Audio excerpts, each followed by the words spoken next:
प्रदेश अध्यक्ष जीतू पटवारी ने खंडवा में भाजपा पर जमकर प्रहार करते हुए कहा, ये पार्टी दलित विरोधी, किसान विरोधी, महिलाओं को सुरक्षा देने में नाकाम साबित हो रही है।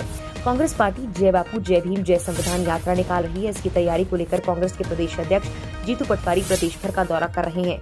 मंगलवार को वो खंडवा पहुंचे। इस दौरान शहर भर में मंच लगाकर स्वागत किया गया।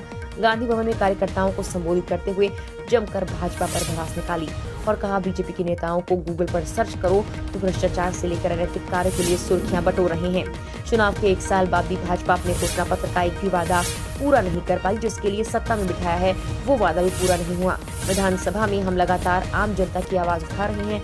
भाजपा के राज में सौरभ शर्मा की 300 करोड़ की संपत्ति 3 एजेंसी द्वारा पकड़ी गई, लेकिन एक भी गिरफ्तारी अभी तक नहीं हुई। भ्रष्टाचार को लेकर भाजपा पर तीखा हमला बोला। इस दौरान उन्होंने कांग्रेस पार्टी में नई गाइडलाइन की घोषणा की, जिसके तहत उन्होंने कहा, जो 30 साल वर्षों से अच्छा कार्य कर रहे हैं उन्हें पद दिए जाएंगे।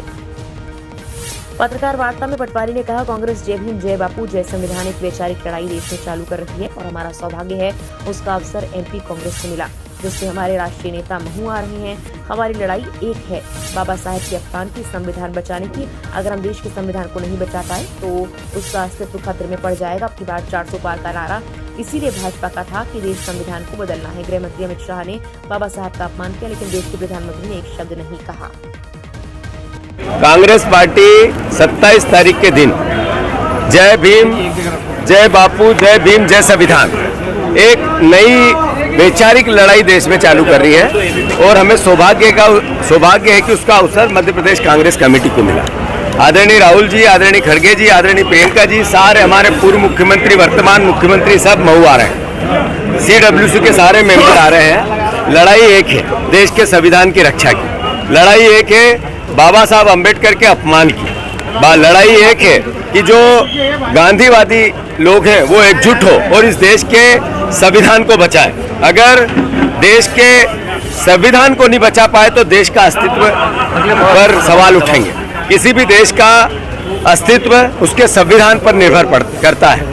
अब की बार 400 पार ये नारा इसलिए था कि संविधान बदलना है, ये बीजेपी के नेताओं ने कहा। और फिर बाबा साहब अम्बेडकर का अमित शाह जी ने अपमान किया। देश के प्रधानमंत्री ने एक शब्द नहीं बोला, अमित शाह जी ने माफी नहीं मांगी, देश को स्पष्ट नहीं किया। हमारा कांग्रेस पार्टी का विचार ही जिसने देश को आजाद कराने में अपनी शहादतें दी, हमने देश की उन्नति में भी हमारे नेताओं की शहादतें दी।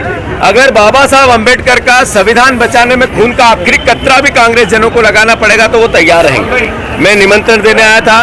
लगभग 60 विधानसभाओं में पिछले लगभग